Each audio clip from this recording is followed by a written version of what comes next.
Hello and welcome again in our next video, and as you know that we are doing our chapter in the kingdom of fools, and we have done already 3 videos of this chapter, and this is the last and conclusion video of our chapter. As you know that in this chapter we have read that how a person blamed on a merchant that he killed my brother. As he called by the king, the merchant gave excuse to the king and said that it's not my fault, it's a fault of a bricklayer. When the bricklayer was called, he also made excuse and said that it's not my fault, it's a fault of dancing girl. She was passing by to and fro from there, and meanwhile the anklets voice distracted me, and that's why I made this wall so poor. So he called the dancing girl. Now at this time he was very old. So as she came there, she was also blamed for that killing or for that murder, and asked the king that you will be hanged till death. When she heard about it, she thought for a minute, and after that she said that okay, no, it's not my fault, because the goldsmith made me to come and go from that street. He made me to do this. Why?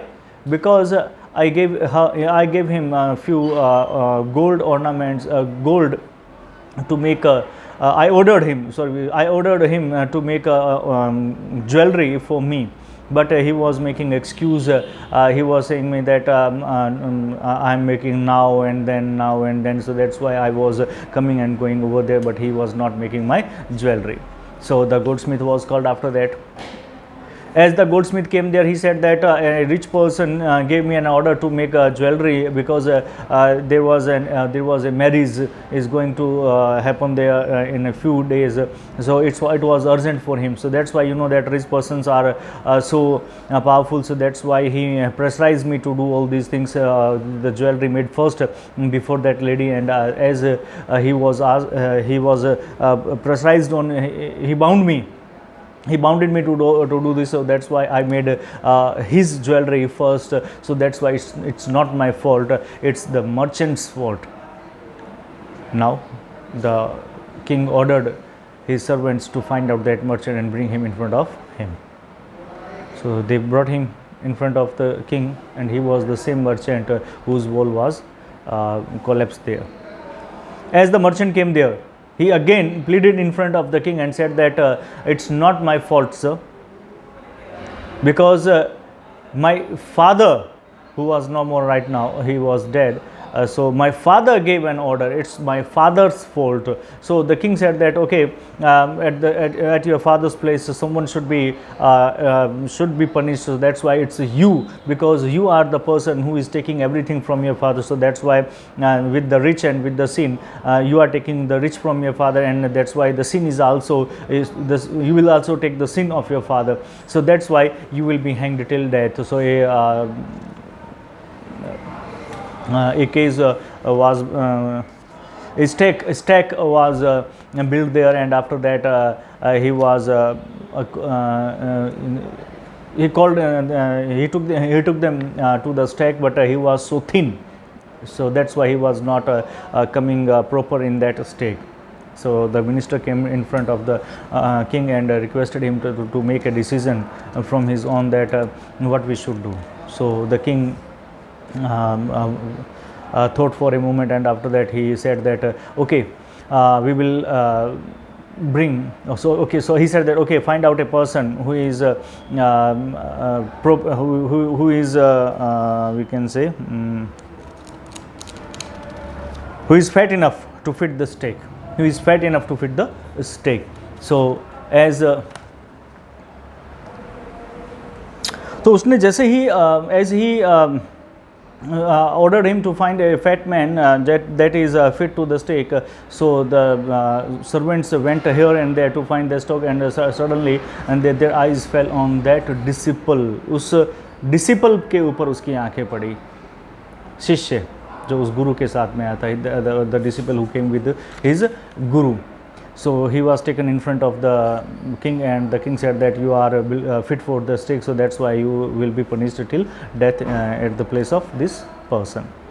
So the day, so in the he put in behind the prison, and when he was behind the prison, he remembered his guru with the hurt.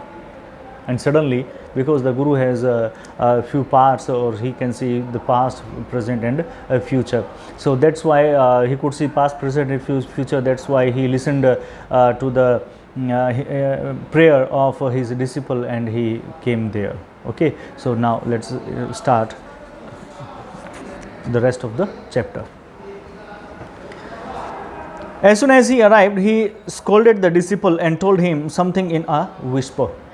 उसके बाद में जैसे ही वो disciple वहाँ पर आया, वो गुरु जो है वो वहाँ पर अपने शिष्य के पास में आया, तो उसने आकर के उसके कान में कुछ बात कही. He said something in the ear of his disciple. Then he went to the king and addressed him. उसके बाद में वो राजा के पास में गया और राजा को जाकर के कहा कि ओ वाइजेस्ट ऑफ किंग्स, अरे ओ बुद्धिमान राजाओं में राजा, सबसे बुद्धिमान राजा, हु इज़ ग्रेटर, कि कौन महान है, द गुरु और द डिसिपल. आप सही बताओ कि महान कौन है, बड़ा कौन है, गुरु है या शिष्य होता है. तो ऑफ कोर्स द गुरु. उसने कहा निसंदेह गुरु होता है. बोलो क्या बात है, नो डाउट अबाउट इट, कोई संदेह नहीं इसके बारे में. वाई डू यू आस्क, तुम क्यों पूछ रहे हो ऐसा. Then put me to the stake first. तो उसने कहा कि मालिक एक काम करो, राजा महाराज मेरे महाराज एक काम करो, डू वन थिंग, कि put me first into the stake, means give me punishment first, मुझे पहले सजा दो, मेरे शिष्य को बाद में दे देना, देते हो तो आपकी इच्छा है. Put my disciple to death after me, मेरे शिष्य को मेरे बाद में मारना है आपको. When the disciple heard this, जैसे शिष्य ने ये बात सुनी, ठीक है, तो he understood and began to clamber. वो भी समझ गया कि भी मेरे मालिक जो है वो क्या करना चाहते हैं, और वो जोर से चिल्लाते हुए उसने कहा मी फर्स्ट, नहीं नहीं मुझे पहले, मी फर्स्ट, मुझे पहले सजा दीजिए. You brought me here first, तो आप मुझे पहले यहाँ पर लेकर के आए हो. Put me to death first not him, मुझे पहले जो है वो आप मृत्यु दीजिए, मेरे गुरु को नहीं. The Guru and the disciple now got into A fight. अब क्या हुआ कि गुरु और शिष्य दोनों आपस में लड़ने लगे कि पहले मैं मरूंगा, वो बोलता नहीं पहले मैं मरूंगा. बात क्या हुई, शिष्य तो पहले बोल रहा था कि भाई मुझे बचाओ, और इसीलिए उसने गुरु से प्रार्थना की थी, और अब दोनों यहाँ पे आपस में लड़ रहे हैं कि पहले कौन मरेगा, पहले मैं मरूंगा, पहले मैं मरूंगा. ठीक है, we should go fight about who should go first, कि ये इस बात के लिए लड़ रहे थे कि कौन पहले जाएगा, कौन पहले लटकेगा वहाँ जा करके. The king was puzzled by the behaviour, राजा जो है वो बहुत ज़्यादा पजल हो गया उन दोनों के व्यवहार को देख करके, परेशान हो गया, पसोपेश में फंस गया कि ये क्या बात है, दोनों लड़ क्यों रहे हैं, वजह क्या हो गई. ही आस्क्ड द गुरु, उसने गुरु से पूछा why do you want to die, तुम क्यों मरना चाहते हो भाई. गुरु से उसने पूछा राजा ने, सजाई मैंने उसको दिए तो तुम मरना क्यों चाहते हो. We choose him because we needed a fat man for the stake, हमने इसको चुना इसलिए क्योंकि हमें मोटा आदमी चाहिए था इस फंदे के लिए. You should not ask me such question, put me to death first, said replied the guru. तो गुरु ने उत्तर दिया नहीं नहीं महाराज, आपको ऐसे प्रश्न नहीं पूछने चाहिए, आप मुझसे ऐसे प्रश्न मत पूछो, बस मुझे तो केवल मौत की सजा दे दो और मुझे कुछ नहीं चाहिए, आप तो बस मुझे मौत की सजा दे दीजिए. Why, there is some mystery here, a wise man you must make me understood. उसने कहा क्यों, राजा ने एकदम से पूछा तुम्हें सजा क्यों दे दूँ. जरूर इसमें कोई ना कोई रहस्य है, मिस्ट्री, रहस्य, जरूर इस बात में कोई ना कोई रहस्य है. As a wise man you must make me understood, क्योंकि तुम बुद्धिमान व्यक्ति हो, मुझे समझाओ कि बात क्या है, तुम क्यों ऐसा करना चाहते हो. Will you promise to put me to death if I tell you, ask the guru. तो गुरु ने कहा कि चलो एक काम करो, आप मुझसे वायदा करो कि क्या आप मुझे पहले मृत्यु की सजा दोगे यदि मैं आपको बता दूं तो. The king gave him Solomon words. तो राजा ने उसे क्या कर दिया, अपने वायदा कर दिया, अपने शब्द दे दिया, अर्थात अपना वायदा कर दिया. बोला हाँ मैं प्रॉमिस करता हूँ, मैं तुम्हें पहले मृत्यु के घाट उतारूंगा. The Guru took him aside, गुरु ने क्या किया, वो उस राजा को एक तरफ ले गया, out of the servants year shot. कहाँ कि जो नौकर थे उनकी कानों की पहुंच से बाहर, यानी कि वो सुन ना सके संयोगवश, कि मैं जो भी बात बोलूं वो वहाँ पे खड़े हुए कोई भी व्यक्ति जो है वो सुन ना सके, इसलिए मैं राजा को जो है वो पहले ले गया. एंड विस्पर टू हिम, और मैंने फुसफुसा करके, यानी कि गुरु ने क्या किया, फुसफुसा करके राजा के कान के अंदर अपनी बात कह दी. Do you know why we want to die right now, क्या तुम जानते हो कि हम क्यों अभी इसी समय मरना चाहते हैं.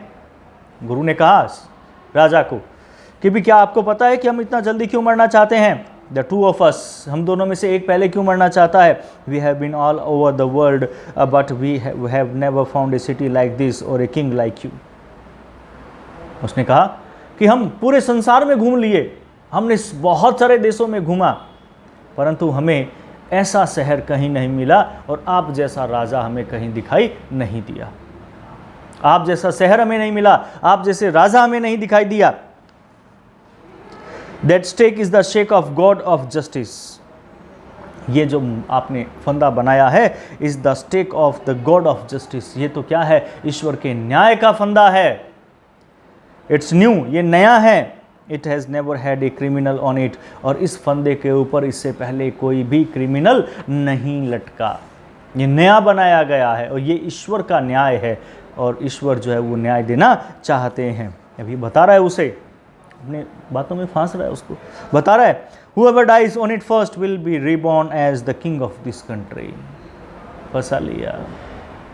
उसने कहा कि जो इस फंदे पर पहले लटकेगा, जो पहले मरेगा, वो अगले जन्म के अंदर इसी राज्य का राजा दोबारा से बन जाएगा या इसी राज्य का वो राजा बनेगा।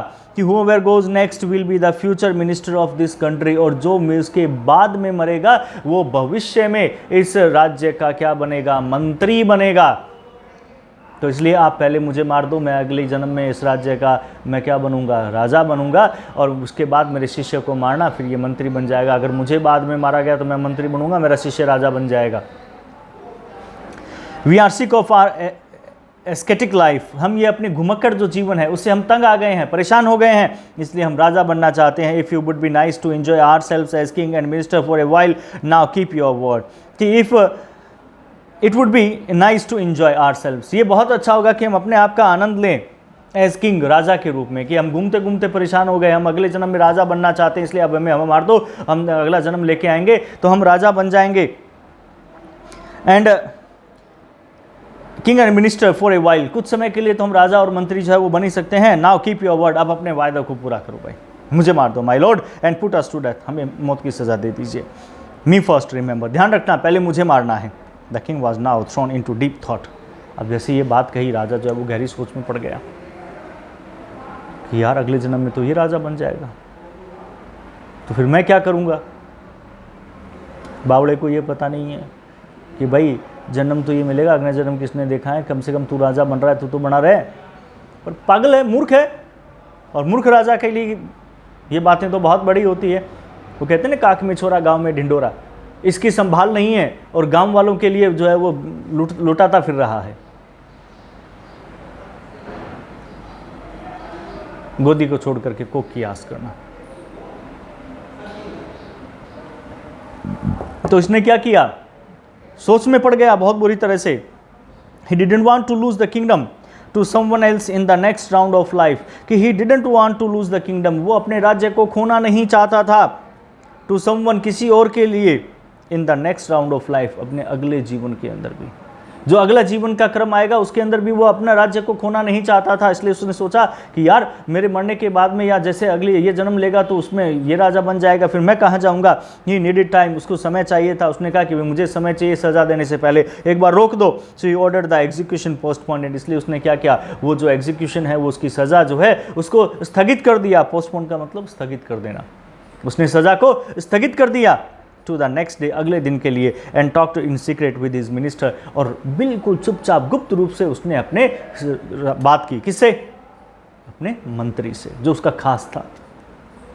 It is not right for us to give over the kingdom to others in the next life. राजा ने कहा ये हमारे लिए सही नहीं है कि हम अपना राज्य अगले जन्म में किसी और को दे दें। ये अच्छा है क्या? नहीं है ना, अपने रख लेते हैं। कैसे रखेंगे? फिर मरना पड़ेगा। हम ही रख लेते हैं। Let's go on the stake ourselves and we will be reborn as king and minister again, कि चलो अपने करते हैं कि अपने फंदे पे चले जाते हैं, वहाँ स्टेक पे जाते हैं और वहाँ जाकर के अपने आप को लटका लेते हैं। हम खुद मर जाते हैं और उसके बाद में रीबॉर्न होगा, हमारा पुनः जन्म होगा और हम राजा और मंत्री वापस से बन जाएंगे। Holy man do not tell lies, क्योंकि पवित्र मैन जो आदमी होते हैं, होली मैन, सन्यासी, साधु सन्यासी जैसे पवित्र लोग होते हैं, वो कभी झूठ नहीं बोलते हैं। ही सेड, उसने कहा था, मिनिस्टर एग्री, तो मंत्री भी राजी हो गया। मूर्ख सा, सो ही टोल्ड द एग्जीक्यूशनर, इसलिए उसने क्या किया, वहाँ पे सज़ा देने वाले हैं उनको कहा उसने, we will send the criminals tonight. राजा ने आदेश दिया कि आज की रात्रि हम क्या है जो है अपराधियों को भेजेंगे। When the first man comes to you, जब पहला व्यक्ति तुम्हारे पास में आए, put him to death first, उसे पहले मौत के घाट उतार देना। Then do the same to the second one, उसके बाद में दूसरा आए तो दूसरे को मौत के घाट उतार देना। Those are my orders, ये मेरे आदेश हैं। Don't make any mistake, कोई गलती मत करना। और उसने आदेश दे दिया उन्हें। अब खुद ही क्या है, बन करके चले गए अपराधी। That night the king and the minister went secretly, उस रात्रि जो राजा और मंत्री जो है वो बहुत ही गुप्त रूप से गए to the prison, जेल के अंदर। Release the guru and the disciple, उन्होंने क्या किया, गुरु और शिष्य को तो छोड़ दिया। Disguise themselves in as the two, और अपने आप को जो है उन दो के रूप में वेश धारण कर लिया। And as arranged beforehand, जैसा कि पहले से ही तय था, with loyal servant, कि वो जो वफादार नौकर थे उन नौकरों ने क्या किया, उन्हें मौत के घाट उतार दिया। वो टेकन टू द स्टेक, वो उसे उस फंदे के ऊपर लेकर के गए। एंड प्रॉम्प्टली एग्जीक्यूटेड, और बहुत सही तरीके से उनको सज़ा जो है वो दे दी, अर्थात उन दोनों को जो है वो मार दिया गया। When the bodies were taken down, उसके बाद में शरीर को जब नीचे उतारा गया वहाँ से, उस फंदे के ऊपर से, to be thrown to crows, कौवों को फेंकने के लिए। कोई था वहाँ पे कि मरने के बाद में वो कौवों को फेंक देते थे। एंड वल्चर्स, जो गिद्ध होते हैं, उन गिद्धों के सामने डालने के लिए द पीपल पैनिक्ड, लोग जो वो घबरा गए। क्यों घबरा गए? दे सा before them the dead bodies of the king and the minister, उन्होंने अपने सामने देखा कि अरे ये तो मृत शरीर किसके हैं, हमारे राजा और मंत्री के हैं, अगले जन्म में पाने के लिए खुद मर गए बेचारे। इतने मूर्ख हैं देखो। The city was in confusion, जो शहर है वो पूरी तरह से बहुत ज़्यादा कन्फ्यूजन में था कि अरे यार राजा भी मर गया यार, मंत्री भी मर गए, अब हम क्या करेंगे। All night they मोर्न and discuss the future of the kingdom, पूरी रात वो क्या है, शोक मनाते रहे। मोर्न का मतलब होता है शोक मनाना, कि वो रोते धोते रहे, शोक मनाते रहे अपने राजा और मंत्री के लिए। Discuss the future of the kingdom, और राज्य के भविष्य के बारे में वो वहाँ पर बात करते रहे। Some people suddenly thought of the Guru and the disciple, जो तभी क्या है कि कुछ लोगों ने गुरु और शिष्य के बारे में सोचा कि अरे यार, जिस गुरु और शिष्य ने राजा को मार डाला, फंसा लिया अपने विचारों में, वही तो सबसे बढ़िया है, वही तो सबसे बढ़िया है। तो क्यों ना उन्हें ही राजा और मंत्री बना दिया जाए, तो उन्हें ही राजा और मंत्री बना दो। किसी ने विचार दे दिया उन्हें कि वो दोनों बहुत समझदार हैं, ऐसे मूर्ख राजा और मंत्री से क्या मतलब है। तो देखो भाग्य उनका कि साधु सन्यासी राजा बन जाएगा और शिष्य जो खाता रहता था वो मंत्री बन जाएगा। So suddenly thought of the Guru and the disciple and caught up, और उन्हें पकड़ लिया गया with them as they were preparing to leave town unnoticed, कि जब वो उस शहर को बिना बताए हुए, अननोटिस्ड, बिना सूचना दिए हुए वो वहाँ से जा रहे थे। We people need a king and minister, उन्होंने कहा, सेड समवन, किसी ने कहा कि हम लोगों को एक राजा और एक मंत्री की आवश्यकता है। अदर्स एग्रीड, दूसरे भी सहमत हो गए। दे bagged the Guru and the disciple, उन्होंने प्रार्थना की, बेग्ड याचना करना, प्रार्थना करना, ठीक है, कि उन्होंने याचना की गुरु और शिष्य के सामने, to be their king and their minister, कि वो उनके राजा और उनके मंत्री बन जाएं। It didn't take many arguments to persuade the disciple, हालांकि बहुत ज़्यादा बहस नहीं करनी पड़ी शिष्य को तो मनाने के लिए, क्योंकि वो तो पहले से लालची था, वो तो तैयार हो गया, बोला हाँ मैं मंत्री बन जाऊंगा। But it look longer to persuade the guru, persuade का मतलब होता है मनाना, परंतु गुरु को मनाने में काफ़ी समय लगा। गुरु नहीं माना, बोला नहीं मैं राजा नहीं बनूंगा, मैं सन्यासी ही सही हूँ, पर फिर भी जैसे तैसे करके उसको मनाया गया भाई। They finally agree to rule the kingdom of the foolish king, उसके बाद में अंततः वो तैयार हो गए कि ये जो मूर्खों का जो राज्य है, इस राज्य को वो राजा के रूप में संभालें। एंड द सिली मिनिस्टर, और ये मूर्ख मंत्री वाला जो राज्य है उसको वो संभालें। ऑन द कंडीशन, इस शर्त के ऊपर उन्होंने उस राज्य को संभाला, that they could change all the old laws, कि वो क्या करेंगे, वो जितने भी पुराने नियम बनाए हुए हैं उन्हें सब वो बदल देंगे। यानी कि जो काम दिन में है वो दिन में ही होगा, जो रात में है वो रात में ही होगा। नियम बदलूंगा तब राजा बनूंगा। सब एग्री हो गए, बोला हाँ ठीक है ऐसा करो। फ्रॉम देन ऑन, उसके बाद से night would again be night, तो रात जो है वो वापस एक बार फिर से रात हो गई। And day would again be day, और दिन एक बार फिर से दिन हो गया। And you could get nothing for a दूधू, अब आपको एक दूधू में कुछ भी नहीं मिल सकता था। It became like any other place, क्योंकि ये स्थान दूसरे स्थानों जैसा हो गया था, जिसकी जो कीमत थी वो उसी कीमत में मिलने लगी। और इस प्रकार से एक बार फिर वो राज्य जो है वो सही हाथों में आ गया। तो ये था हमारा चैप्टर, जो बहुत ही बढ़िया था। आप इसके क्वेश्चन आंसर अपने आप करने का प्रयास करें, फिर भी नहीं होता है तो मैं आप लोगों को इसकी PDF भेज दूंगा, ठीक है। Till then, goodbye. Thank you and have a nice day.